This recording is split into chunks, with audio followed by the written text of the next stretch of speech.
Hello, everyone, and welcome back to another episode of How to Win. And once again, I'm being joined by my co-host, Chris Collins, CEO of NorthStar Solutions Group. Welcome back, Chris, and happy Thanksgiving. Obviously, just was recording this just immediately after the long weekend there. Did you get a chance to enjoy it? Thanks, Nick. Yeah, it was great.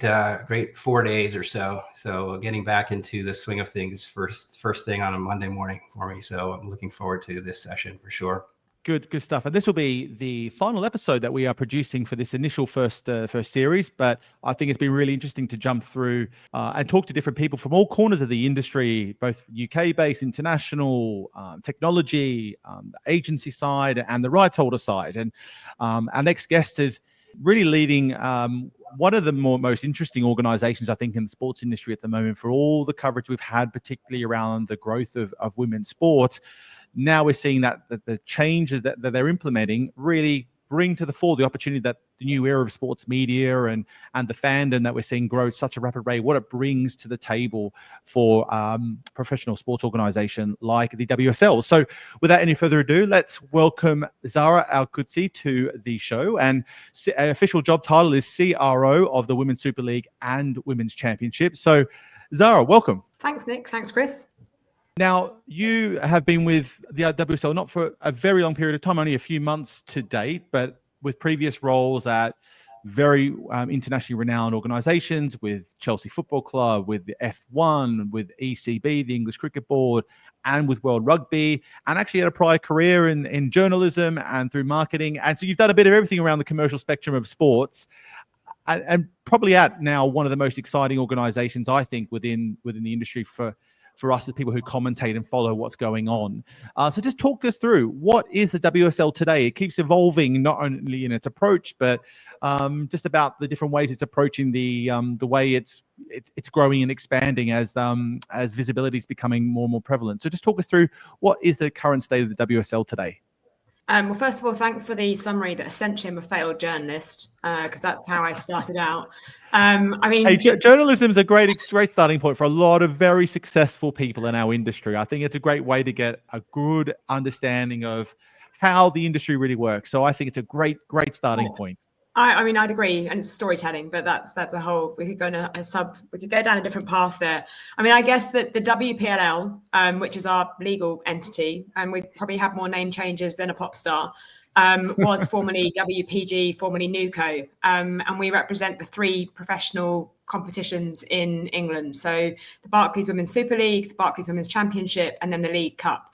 And they have historically been run by the FA, who done a fantastic job setting that up and building it to what it is. But as of August 12th this year, the 23 clubs that sit across the Super League and the Championship agreed for the WPLL to be set up, formed, and drive both leagues and the cup competition forward and grow it. And in a very bizarre way, you mentioned F1. It reminds me a lot of, I joined Formula One in 2017, just after Liberty took over.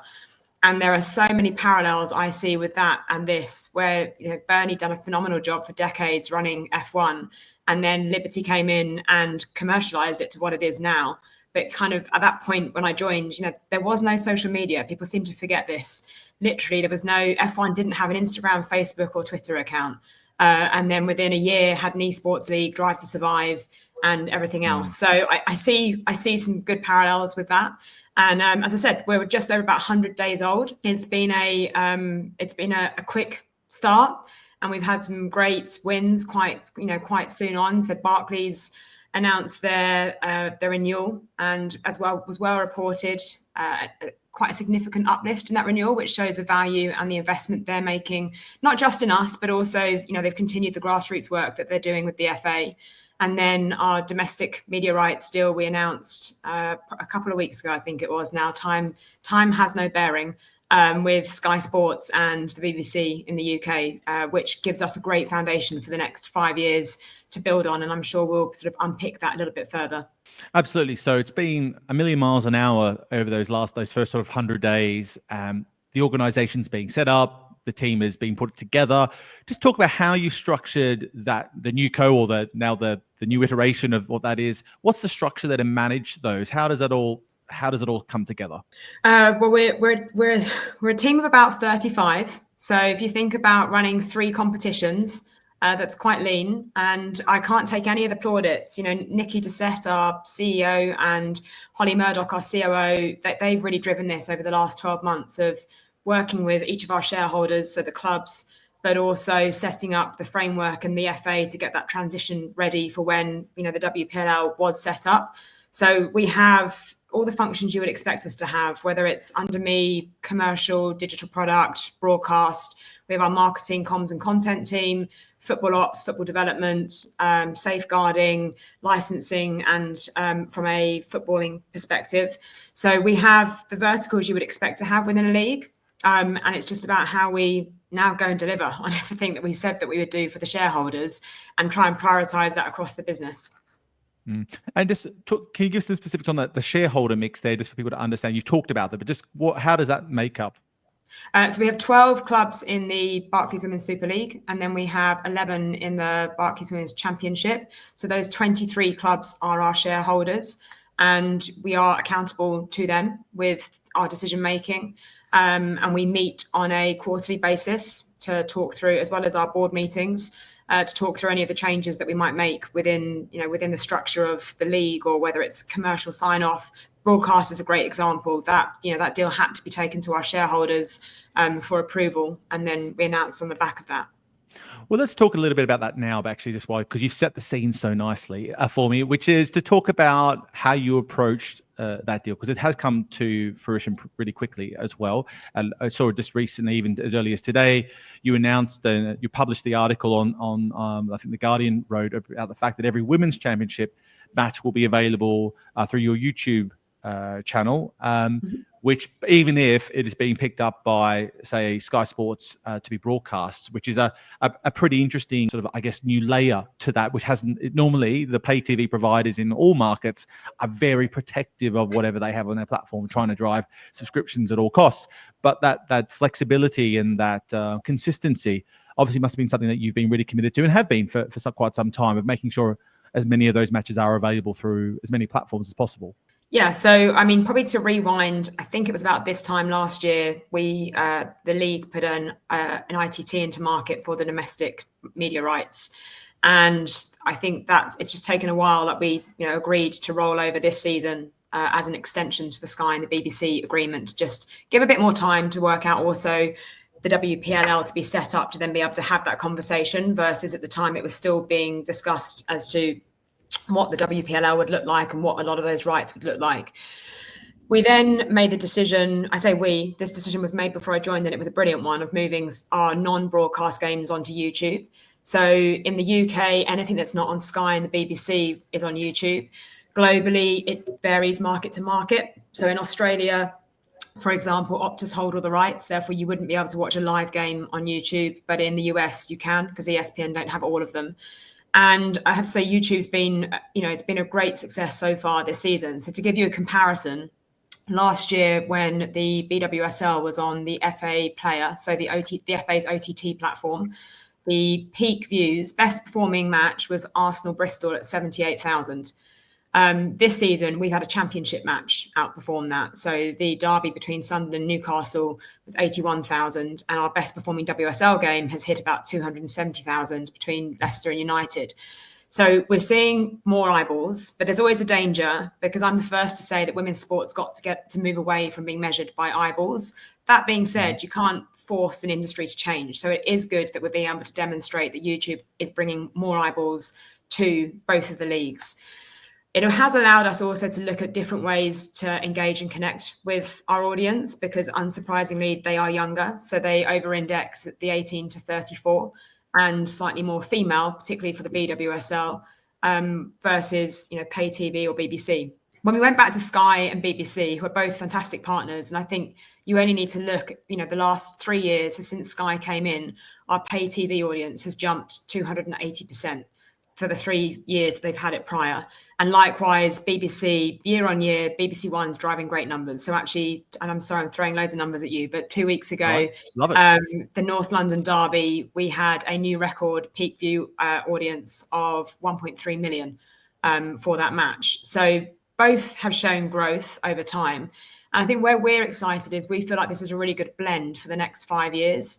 And actually, a lot of the audiences are interchangeable. So our fan demographic work shows that there's 3 categories, and I'd love to know which of the categories you feel like you fit into. You have your core fan. So they've probably been fans of domestic football, women's football since before Euros 2022. So, people like my sister who used to follow Liverpool Football Club on Twitter when she couldn't watch anything on TV. Then you've got the secondary fans who are primarily men's football fans first, and they're discovering women's football probably through their men's club. So you might be a Tottenham men's fan, and that's how you're discovering Tottenham women. And then you have the free fan who is coming in post 2022, and they're probably a Lioness fan.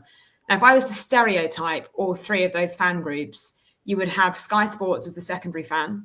The core fan would be probably your YouTube initially, and then your free fan would be the BBC. But I think that's the beauty of having the 3 platforms. We can start to move them, down the funnel. Ultimately, we'd love them all to be core fans. And then that's probably, we want more core fans actually probably paying for Sky Sports subs.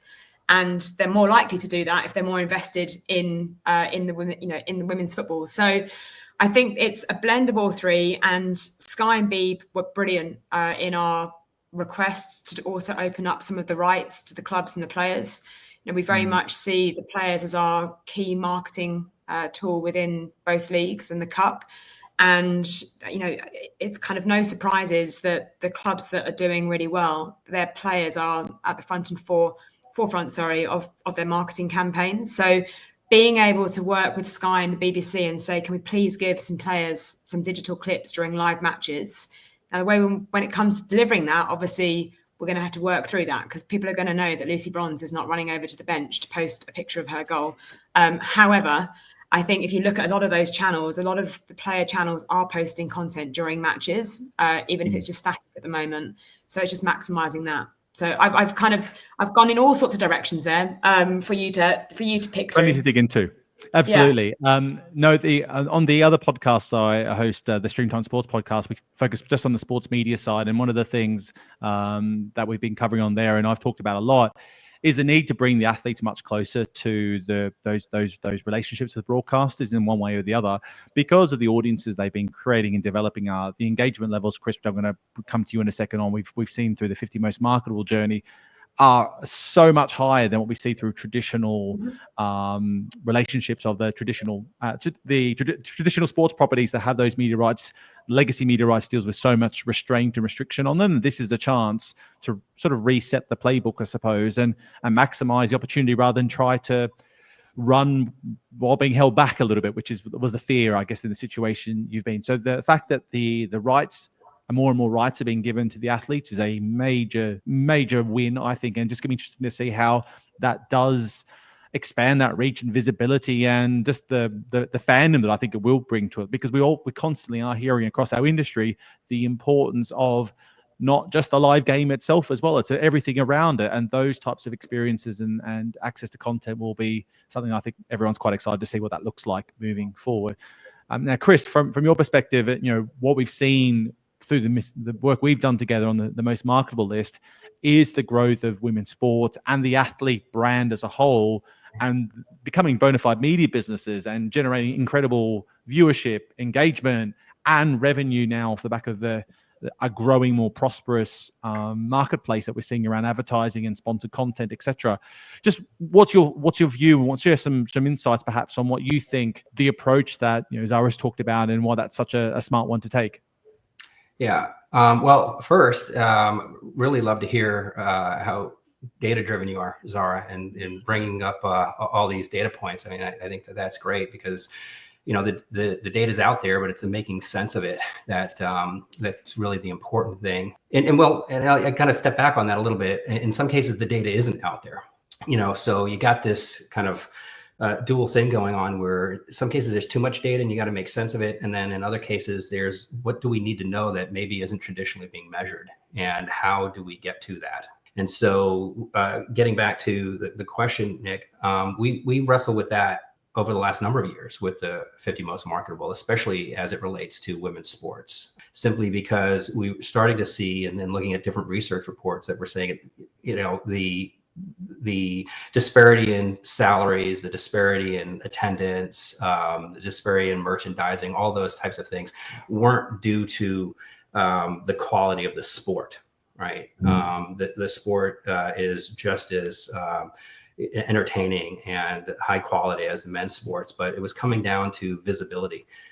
Broadcast rights was a big thing. Just knowing the athletes is another element. So what you're describing, Zara, is really, I think, genius in a way where you can start to see how you can handle traditional broadcast rights and that type of visibility, but recognize that there's a constraint on that. So these other channels with YouTube, other channels with athletes themselves, and allowing them the flexibility to build their own brand, build their own following, get recognition for themselves and the sports and the teams and the leagues in the process.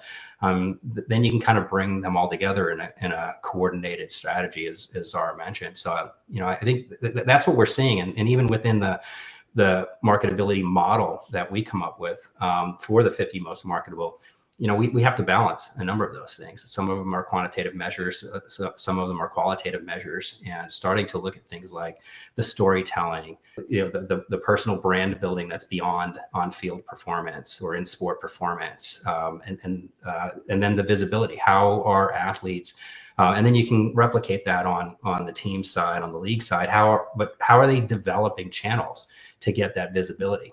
That are non-traditional. And I think what you'll see if you kind of would take a look at the last number of lists are the athletes that are becoming more and more marketable are the ones that are finding ways to gain that visibility, either when it's not there or, each sport has a different season type of cycle. So what do you do when the team's not playing?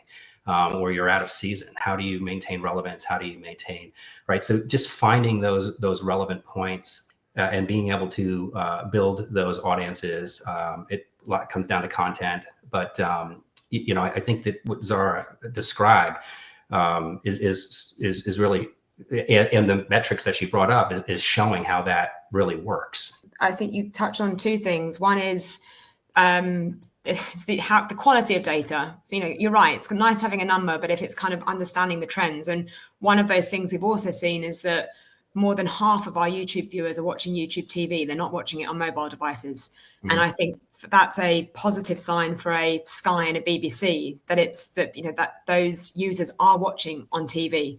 So it's kind of like, how do we then help our broadcasters move them through the funnel? And then the other one being that one of the biggest challenges we have in women's football is finding us and scheduling.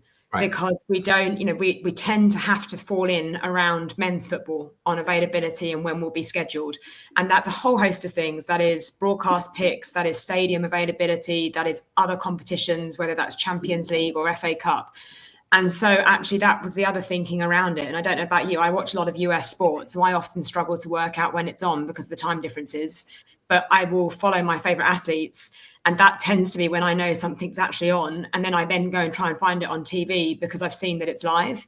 So I think that was the other thinking for us. That's our players can act as signposts in what is quite a cluttered sports market, let alone, women's football establishing itself in a consistent window. Right. No, absolutely. And I have a daughter who is just starting playing, soccer in the US, but football. So finding something for her to watch and to see so that she can understand kind of where the game kind of evolves to, and just kind of reinforce the fact that nowadays, especially within women's sports, there is now that forward kind of vision of where taking a love of a sport, any sport, could be a career, as opposed to just something that they may be doing, within youth sports. So, but finding it, that becomes, like you're saying, the challenge, right? So, and the younger generations, I think, are more used to,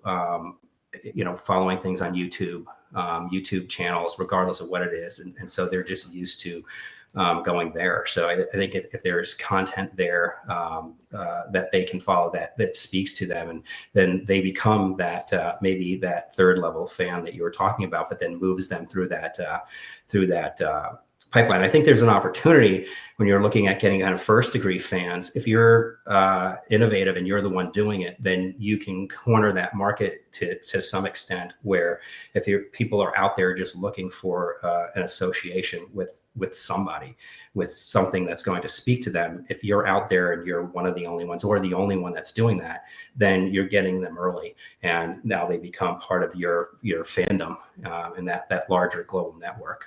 I think that one of the things that we've learned over the last few years is that the truly hidden away live sports experiences is an exception, can work in exceptions rather than the rule. And actually, you need to be where the fans are, and that is taking a multi-platform approach, Zarah, that you've talked about. I think is absolutely critical to make sure you are maximizing your chance of growing in this day and age.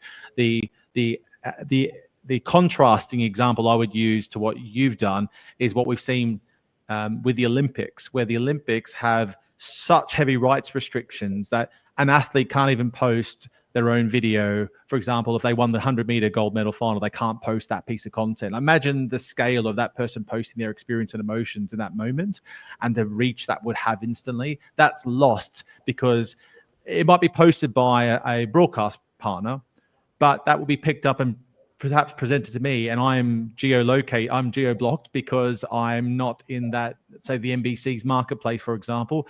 And you just creating constant negative, let's say, pinch points for the fan to engage with that sport or with that athlete. And this just completely flips that on its head. So I think it's a really logical next step for the whole industry to follow, is giving more access to the athletes, as we all seeing them grow so significantly in terms of their impact and reach for sports. To move things forward a little bit more, Zarah, I want to talk then, you've got all this extra reach. You talked about the numbers can be leading you and misleading you depending on how you look at it, or I've said that, I'll be putting words in your mouth, but numbers can help. They can also be challenging to work out what is the right approach and how you get value out of that.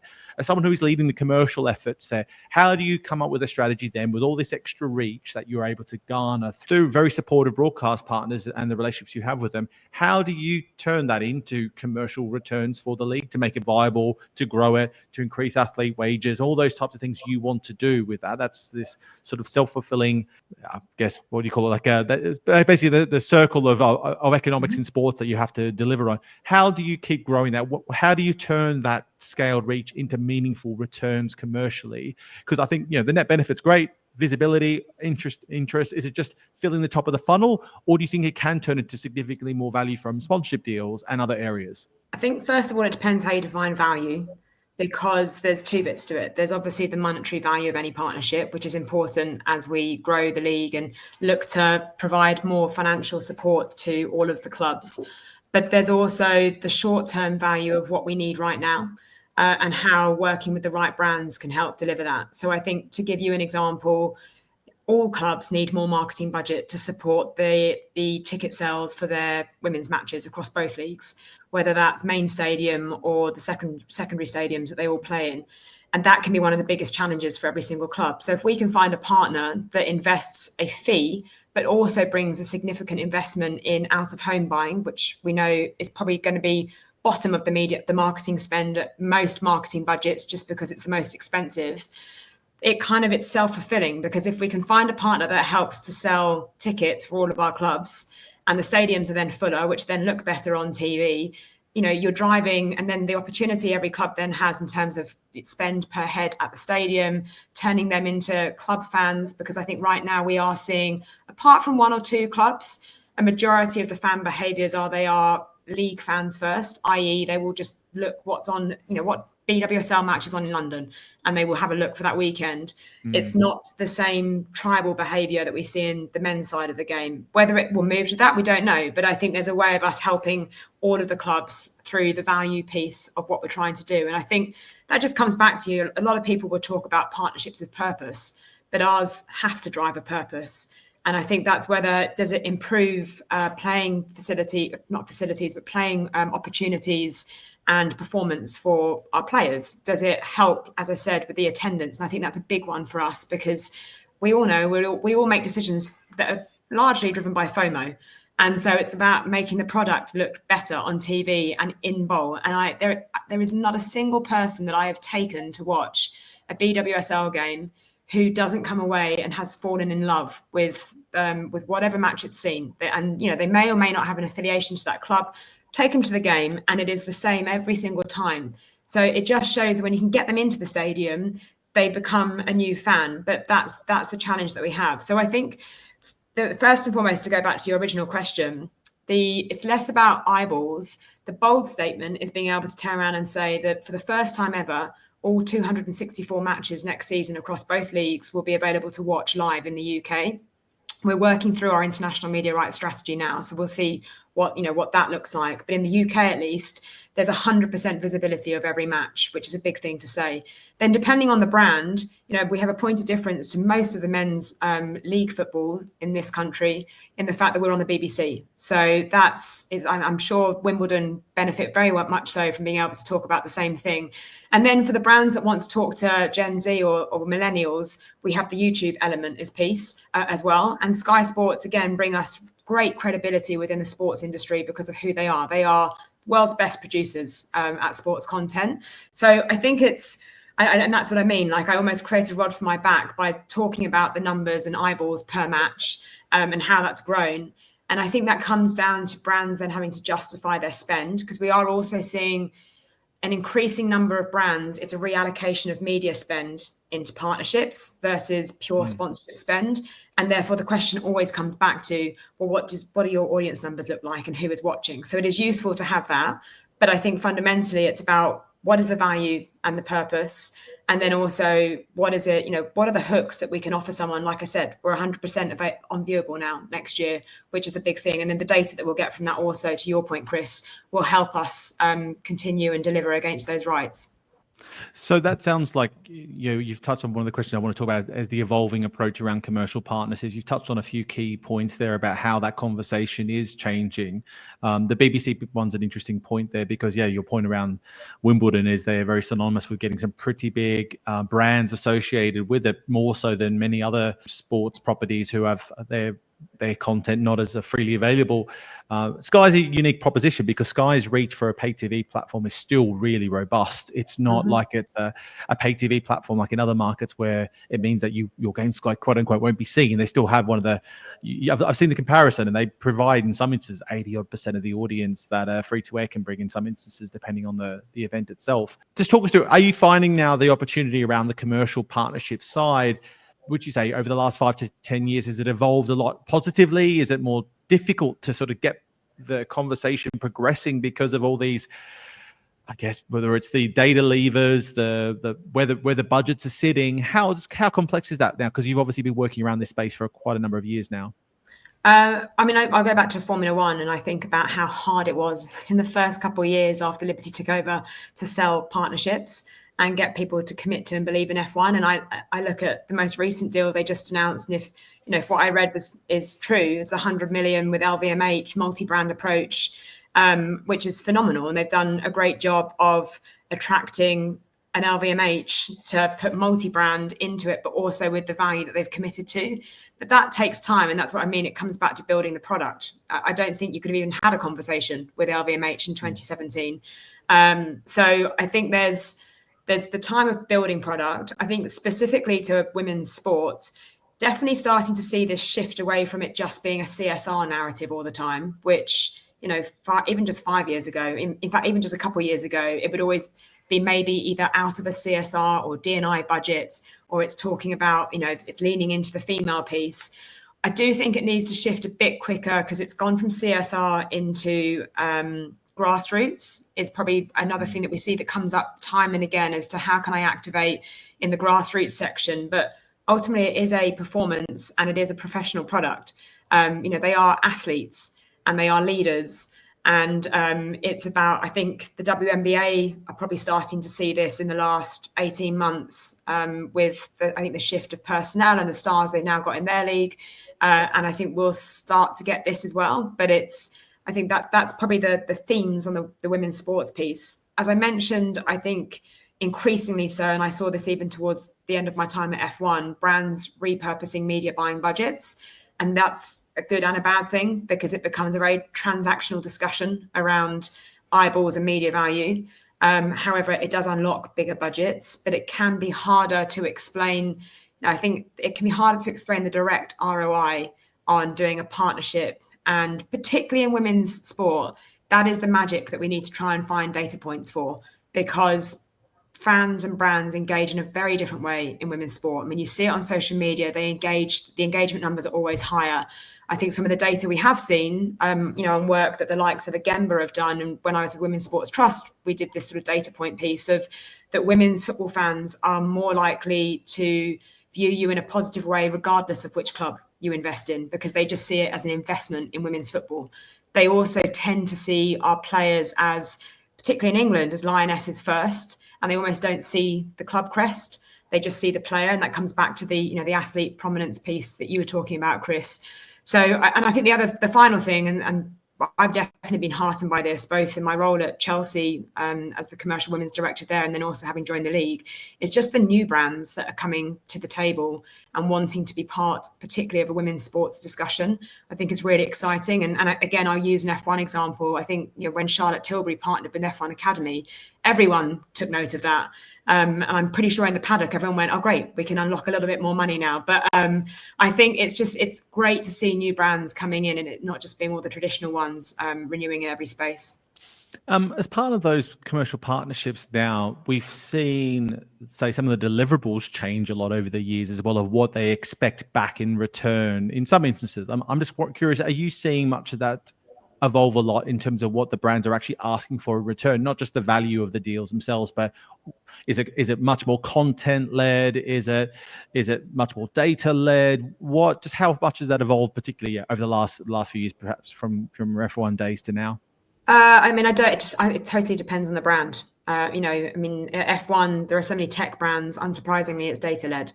But then you also have you'll have an FMCG brand, or actually finance is probably a good example, where they do want more of the content and the human storytelling necessary versus the data piece. I think the one thing that everyone wants is a credible story to tell, and they all want to own their space in storytelling. And I think I feel like we all talk about it, but it is so true. And we talk about authenticity, but it is so true. No brand wants to come in and just feel like they're not actually making a material difference.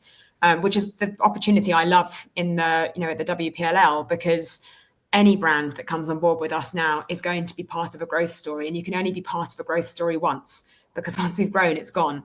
And so being able to work with someone that's actually going to be able to clearly demonstrate the change they have made in women's professional football in this country is a USP in itself, because there's not many properties that you can show that with. And I think just an F1 example would be the tech brands. Working with the likes of AWS and with Salesforce has allowed a lot of the growth that you've seen, whether it's been with fans or whether it's been with just the actual, it sounds crazy, but for example, AWS spent the first year turning a load of analog video archive into a digital warehouse that you could then use and clip, and made it much easier for the broadcasters to have. And it feels quite a basic thing. But that's something we also now need to go through as well. That example, I think most people do not understand how big a piece of work that is. So it has to be done at some stage, and good luck to anyone who has to work through that sort of journey, because that is a big piece of work. But what I want to talk about a little bit more is about how you make sure you're staying on track.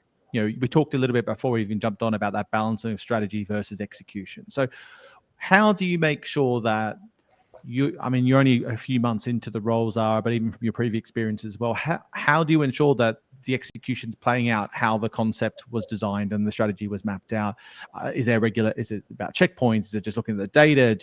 Because sometimes you have to let things breathe a little bit to see if it's going to play out, particularly if you're talking on the commercial partnership side. How have you found the best way to make sure that the execution is matching up to the strategy that you've been leading on? I have to say, having had the last season with Chelsea has been invaluable in being able to step into this role, because I've been able to walk into it with a club lens in place and understanding the challenges that the clubs may face and the support they would want from the league, or even just the communication of how we share stuff. So I kind of feel like I'd had a really good setup and foundation to step into this role, versus when I went from F1 into Chelsea, it's totally different worlds. And, you have to learn a lot around governance and process and just, very different. So I think that was a huge help. I mean, there's also just a few things that there are domestic media rights being a great example. It needed to get done. So it's in my specific area, it's around prioritizing what needs to be done.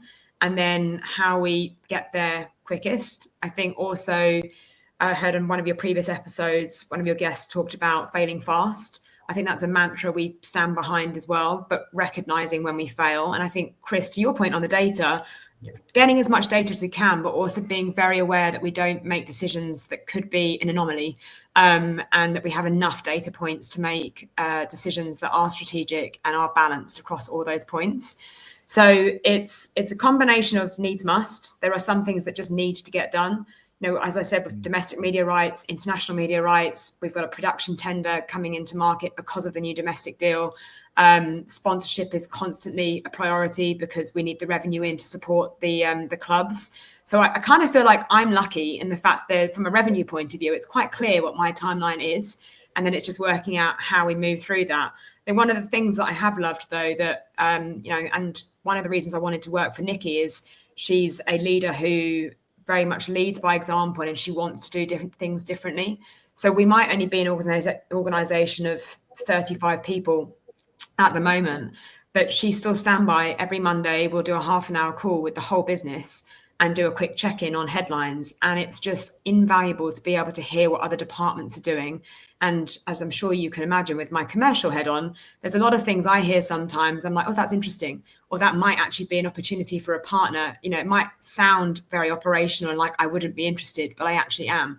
And so Nikki is massive on clear communication and transparency within our organization to build trust, but also with all of our clubs. And that is something that, we've taken into our meetings with all of our clubs, and, with all of my commercial counterparts, we've had the same conversation. I want to know if there's something they don't agree with, or there's something they think we should be doing better, or how we can help more, because the whole purpose of us being here is to grow both leagues and the cup together for the benefit of our clubs. I mean, Chris, that brings you in here. I mean, we've talked about this on the last few episodes as well, the importance of the failing fast, the importance of the right data points. Just how do you ensure that you've really got your fingers on the pulse of how things are going? And also Zarah's last point about that communication piece there. And everyone will always tell you communication is really important, but how do you ensure that can be part of that strategy and that sort of that delivery? You'll have to make sure that everyone's on board the whole way through, because that must be really tricky, particularly as the organization scales. Right. Yeah, I think, we've discussed it in some other podcasts as well, but I think, fundamental to all this is, establishing that clear vision and making sure that it's communicated, understanding what the critical success factors are of achieving that vision. And then as you then start doing stuff, and you have activity, you have metrics, you start measuring it, you then have that kind of guide point where you can really put into context, are your actions guiding you to where you need to go? And, so one of the things I say all the time to my team is it's about outcomes, not, activities. But the whole thing is like, you have to do things, you have to have activities in order to achieve the outcomes. But the key differentiation there is you have to focus on those outcomes, because without that context, your activities kind of mean nothing, right? And your metrics mean nothing. So I think if you get that set so that you're confident that people do understand the end state and the goals, you give them the flexibility to act in accordance with that, to make decisions in accordance with that, right? So I'm going to do something, I'm going to make a decision. Does it help us achieve what we're trying to achieve? And so from a communication standpoint, it's not just kind of telling people and making sure that they know, but it's really having them embody that so they can act. They have that freedom of action. And then, as you mentioned, Zarah, from a leadership standpoint, kind of watching that, seeing where it's going, the things that are working, reinforce, let them go. The areas where maybe it's not going the way you want, that's where leadership can focus on either providing additional guidance, or maybe you need to change up what you're doing, fail fast, as you mentioned. So I think just building that structure and having the confidence to kind of let that run and focus in where you need, with again, the confidence that you've communicated what the goals are. People understand how they should be acting or what decisions they should be making. So I think, obviously it's a well-knit type of thing. But I think that's where the focus should be, outside of just what, like you're saying, what are the, the eyeballs on something, or what are the metrics that people traditionally use? Because you could be, fooled by them. They may not actually bring you to where you want to go. From the conversations we've had, Chris, both you and I, and also on this series, I think it sounds like it's all very much a tightrope, though, and you have to get everything balanced. So you need to let people go, but not get too far away, because you need to make sure you stay on track. Because if you, even if you communicate well and they're unable to deliver for various whatever reasons, you can then put, particularly a smaller organization, it can really put you on the back burner and have to set you back 3 to 6 months, and then you have to start all over again if you're not really in sync with what's going on. That's perhaps where the data is. The data is playing a key role, but I just feel like everything is, you've got to be a really good communicator, but not spend too much time just talking and getting into the weeds of execution, because otherwise you could just talk about it all day. So I think just being a leader in this industry feels like very much it's a tightrope. You need to have everything balanced, otherwise you'll fall off pretty quickly. Zarah, does that resonate with you a little bit, or is that I don't know if the right analogy for this conversation?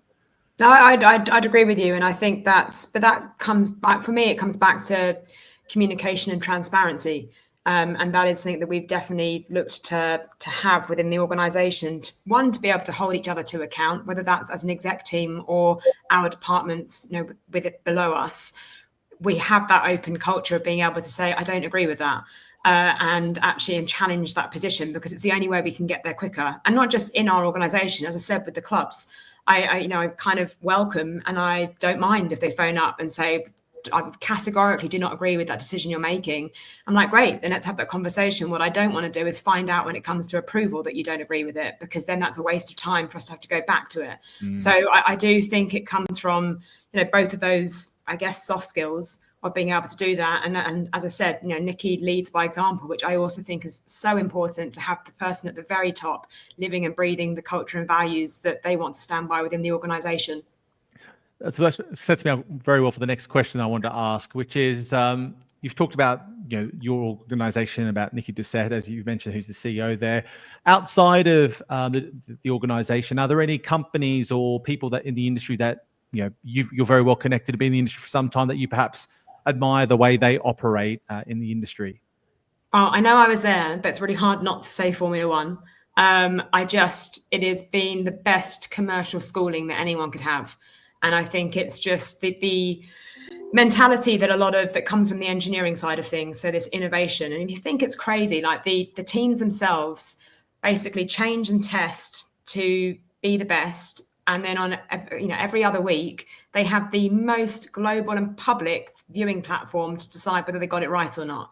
And they crack on, they keep doing it. And even if they get it wrong, they challenge themselves and they keep building. And that definitely seeps into a lot of the commercial decisions made there as well. There was loads of stuff that we tried in the first couple of years, some of which don't exist anymore, but we had to try them to get where we are. So I think F1, I can't talk about enough in terms of actually learning and innovating. And I think so many sports are now looking to what F1 has done. And I don't mean necessarily just doing a behind the scenes doc. There's a lot of other stuff. They kind of, in the same year, you had the doc, esports, and all your social content. And then it came back to this question of, well, how do we value a fan, whether they may only play the game, or they may only come in on social media, or they watch the TV product? And I think that's a great example. And like I said, you kind of see it in the brands that are now in the F1 space. So that'd be my non-football one. I guess from a women's sports perspective, Angel City have really been leading the way for quite a long time. In women's sport, not just women's football. And I was fortunate enough to be invited to speak at their Innovation Summit, or Equity Summit, ahead of the Olympic Games. And I said to Julie Ehrman, their CEO, at the end, I said, the biggest compliment I can pay you is, one, what an amazing day that you've set up here. Everyone's so engaged. The content was great, but we didn't actually talk about football, as in the product on the pitch. Every single panel was a different purpose discussion. And that's where I think they've understood women's sport really well, that you can still enjoy the product, but there's a whole other piece that you can unlock around women's sport. So I think they do a great job. New York Liberty, the WNBA champions, had the pleasure of working with them on Chelsea's preseason tour. And again, they've honed in on that game day experience. Ellie, she's not Ellie the elephant, I've got that wrong, but Big Ellie, that's it. Their mascot, I don't know if you've seen her content, but they've managed to commercialize a mascot. And they've got that. That's what I mean. It comes back to they've been very focused on get the game day experience right, and then everything else comes with it. And they've attracted that. And then I think in terms of people, I mean, I've mentioned Nikki, and it was no secret that I joined Chelsea to be able to work with Emma Hayes. I think she's just phenomenal in terms of her leadership skills and being able to evolve and constantly stay new.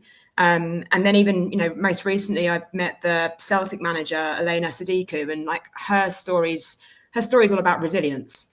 And so I think that I'm very lucky that you get to meet so many different people like this within the world of sports, and you just continually keep learning from all of them. So they would probably be my brands, or not my brands, my rights holders and my people. I just really do think that if you want to get anywhere in any industry, particularly in sports, you have to have a lot of good relationships with people that you can learn from. I think whether it be the soft skills piece, the how to operate, the industry is moving so quickly. It's great to have lots of different connections in different corners of the globe to learn from, and to be really open with learning, because we're all trying to work it out at the moment as we've in this kind of transformative time in the entire industry.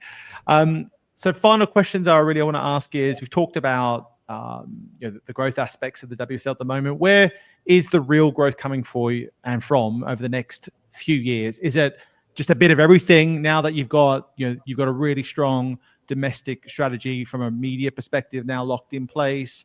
Is it just rising tides analogy, or is there something else you think is going to really drive the growth of the WSL over the coming years?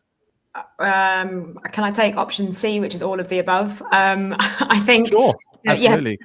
We've got a great broadcast foundation now, thanks to Sky and BBC. So that is phenomenal.